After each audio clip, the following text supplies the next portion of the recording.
Halo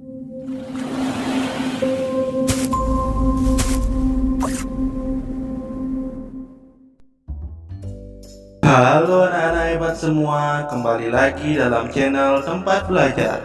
Tempat belajarnya para juara. Bagaimana kabar kalian semua? Semoga dimanapun kalian berada, kalian selalu sehat, tetap ceria, dan masih semangat belajar tentunya.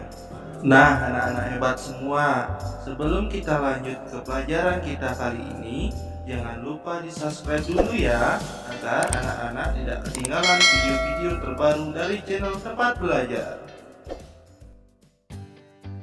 Halo anak-anak hebat semua, di kesempatan video kita kali ini kita akan belajar mata pelajaran Bahasa Indonesia pada bab 7 asal usul pada teks kerja sama yang baik, halaman 162 sampai dengan 168. Nah anak-anak, disimak baik-baik ya video kita pada kali ini, agar anak-anak dapat memahami dan mengerti materi kita pada kali ini. Nah anak-anak semua, langsung saja anak-anak perhatikan gambar pada awal bab 7 ini, yaitu ada gambar wajah-wajah anak-anak Indonesia.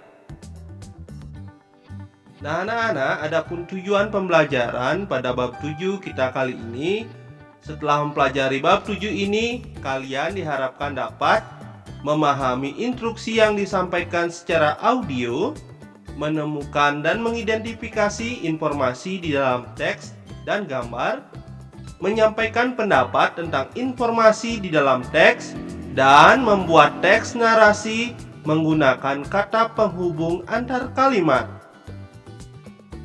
Nah anak-anak semua, mari kita jelajahi kata. Perhatikan kata-kata yang disorot kuning di dalam teks nenek moyang kita. Berdasarkan pemahaman kalian, perkirakan arti kata-kata tersebut. Tulislah di buku kalian dalam bentuk tabel seperti contoh di bawah ini. Nah anak-anak, perhatikanlah tabel berikut ini. Kata yaitu leluhur, migrasi, dan seterusnya. Periksa silang jawaban kalian dengan teman di sebelah. Kemudian periksa jawaban kalian bersama-sama dengan menggunakan KBBI. Kemudian tambahkan kata-kata tersebut ke dalam kamus kartu kalian. Nah, anak-anak, setelah itu marilah kita berdiskusi.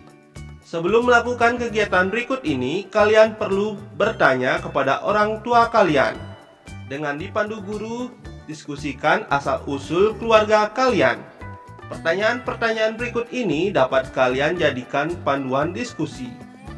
Nah anak-anak, mari kita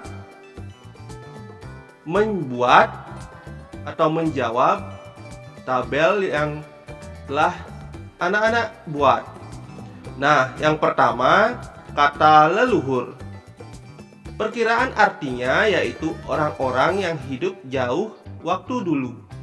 Nah, dalam arti sebenarnya yaitu leluhur adalah orang-orang yang hidup sebelum kita, seperti kakek, nenek, kita yang hidup jauh waktu dulu.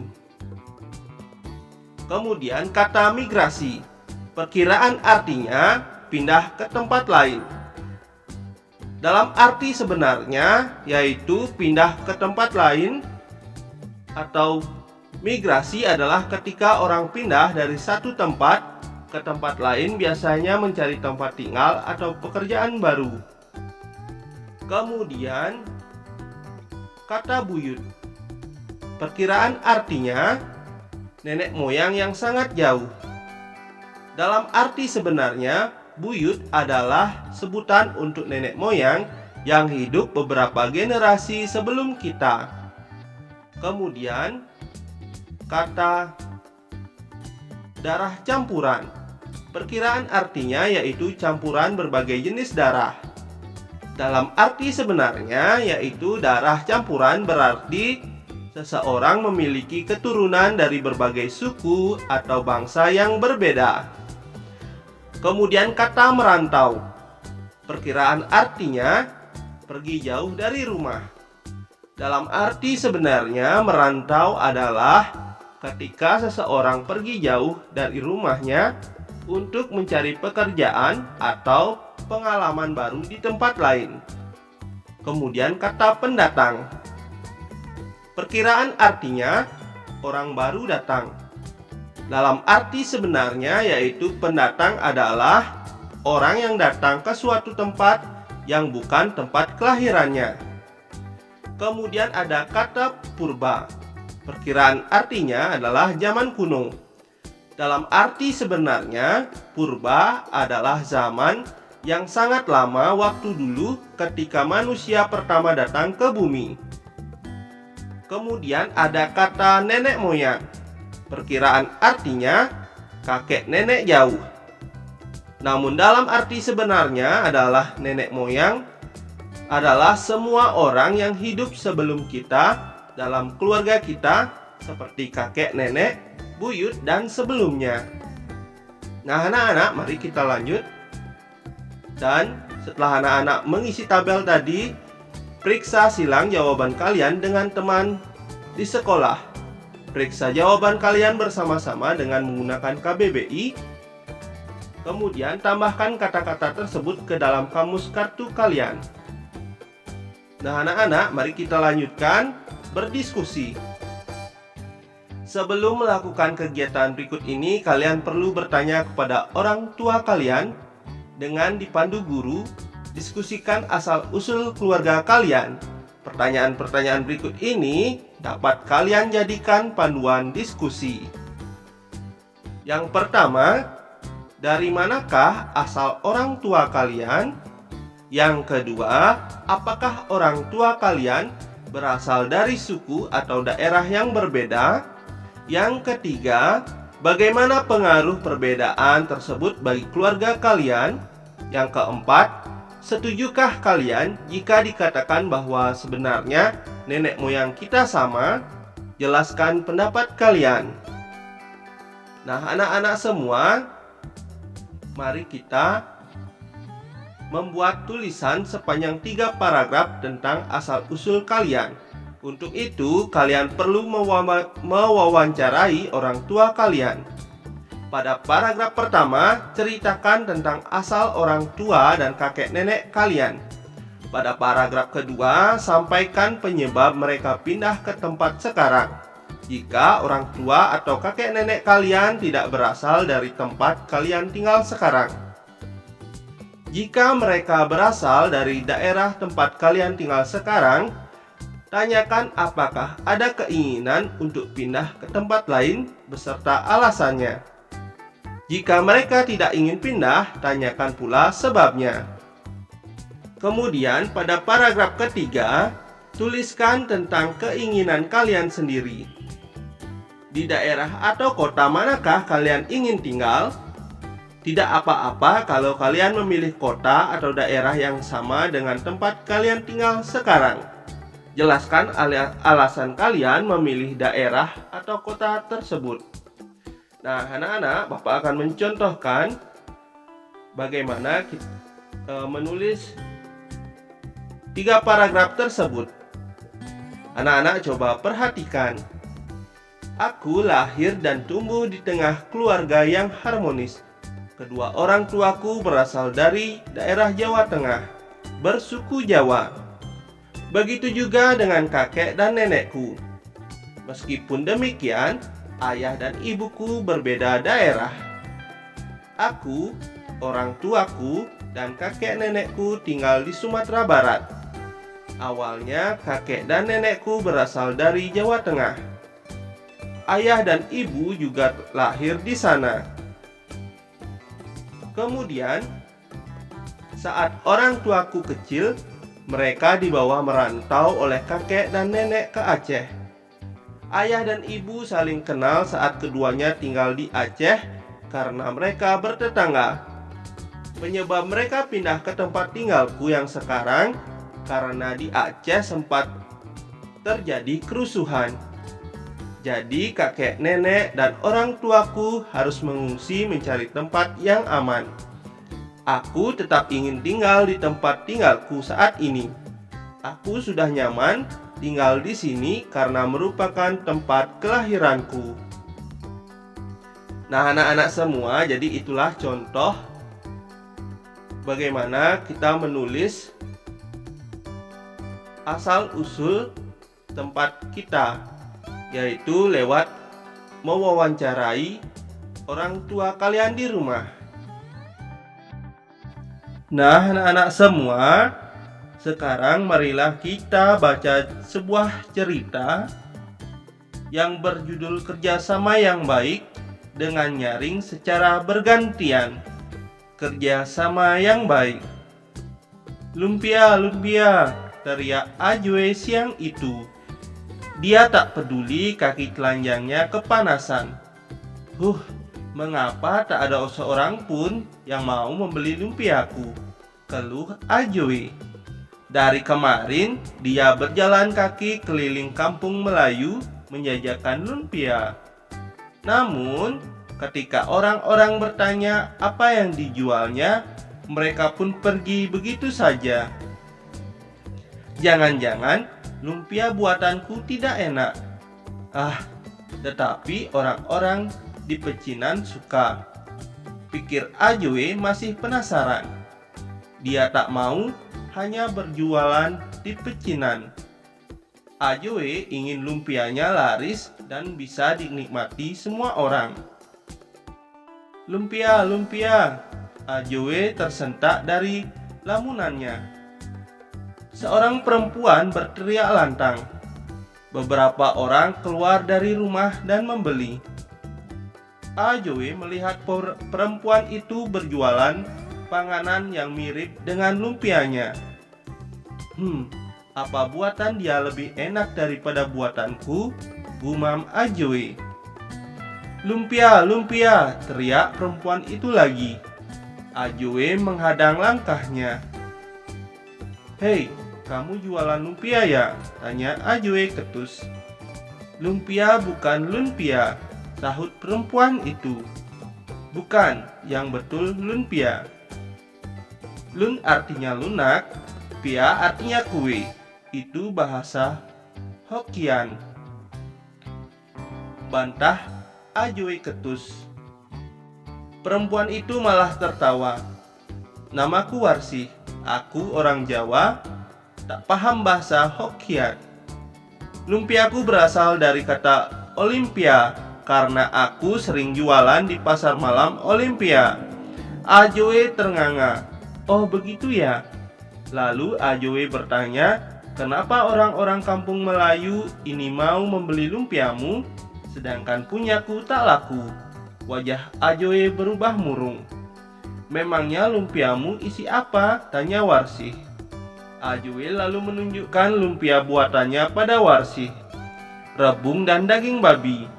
Warsih menggeleng. Kamu lihat kan, penduduk kampung Melayu banyak yang berasal dari Arab dan Gujarat. Mereka beragama Islam. Itu ada masjid di sana. Orang Islam tidak makan babi. Tidak halal. Lumpia buatanku isinya kentang dan udang. Karena itu mereka bisa memakannya. Setelah itu Warsi berkata lagi, sebetulnya nasib kita sama kok. Lumpia buatanku juga tidak laku di kawasan pecinan. Mereka tak suka lumpia kentang. Mereka maunya isi rebung. Ajwe dan Warsi sama-sama terdiam. Namun sebenarnya otak mereka berpikir keras. Beberapa detik kemudian wajah Ajwe cerah. Aku ada ide. Mengapa kita tidak bekerja sama saja? Maksudku, ayo kita ciptakan resep baru supaya semua orang bisa menikmati lumpia buatan kita.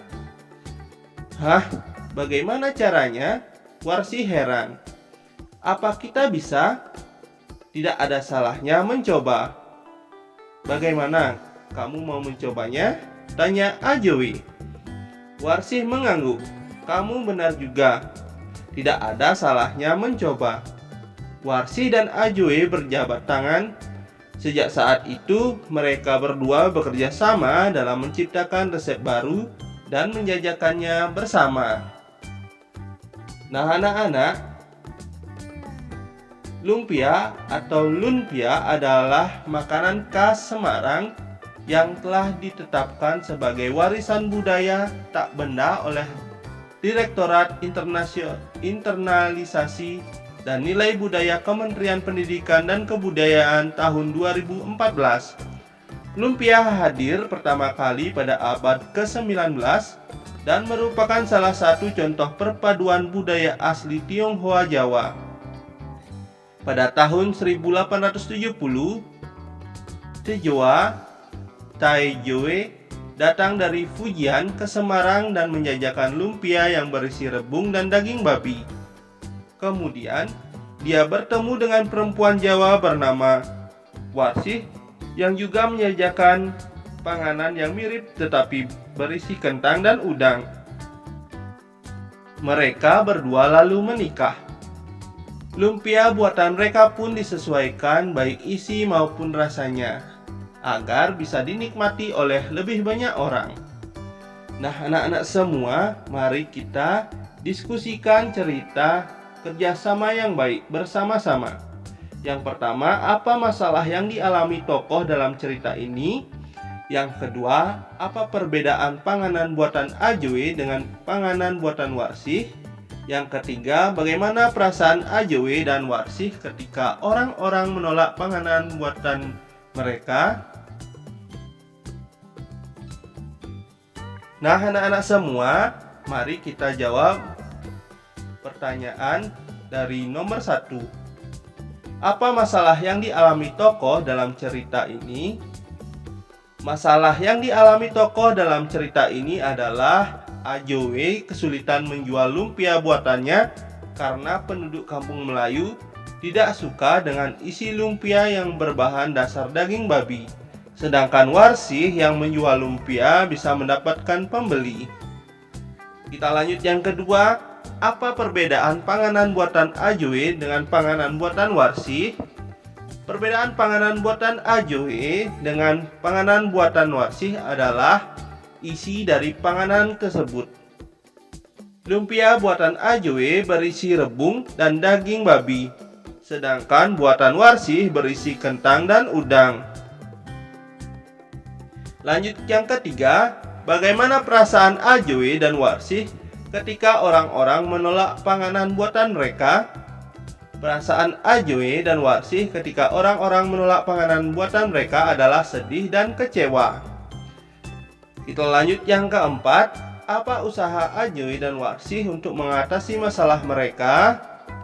Usaha Ajoe dan Warsih untuk mengatasi masalah mereka adalah bekerja sama dan menciptakan resep lumpia baru yang bisa dinikmati oleh semua orang. Yang kelima, menurut kalian, mengapa Warsih mau mengikuti rencana Ajoe? Warsih mau mengikuti rencana Ajoe karena mereka berdua memiliki masalah yang serupa, yaitu kesulitan menjual panganan buatan mereka, dan mereka melihat kerjasama sebagai cara untuk mengatasi masalah tersebut. Yang keenam, Ajoe dan Warsih sepakat untuk menciptakan resep lumpia baru. Menurut kalian, bagaimana perbedaan lumpia versi lama mereka dengan versi yang baru? Perbedaan lumpia versi lama mereka dengan versi yang baru adalah isi dari lumpia. Versi lama memiliki isi rebung dan daging babi, sedangkan versi baru memiliki isi kentang dan udang, sehingga dapat dinikmati oleh berbagai orang dengan latar belakang makanan yang berbeda. Yang ketujuh, apakah menurut kalian cerita ini berdasarkan kisah nyata? Dari mana kalian mengetahuinya? Nah, anak-anak semua, cerita ini mungkin tidak berdasarkan kisah nyata karena tidak ada indikasi dalam teks yang mengatakan demikian. Namun, cerita ini bisa mencerminkan situasi yang sering terjadi di masyarakat, di mana orang-orang dengan budaya dan agama yang berbeda memiliki kesulitan dalam menjual makanan mereka. Kita lanjut yang ke-8. Menurut kalian, bagaimana proses percampuran budaya atau akulturasi lewat makanan ini? Proses pencampuran budaya atau akulturasi lewat makanan dalam cerita ini terjadi ketika Ajwe dan Warsih bekerja sama menciptakan resep lumpia baru yang menggabungkan unsur-unsur dari kedua panganan mereka. Ini menciptakan makanan yang dapat diterima oleh berbagai orang dengan berbagai latar belakang budaya dan agama, menggambarkan bagaimana makanan dapat menjadi jembatan antara budaya yang berbeda.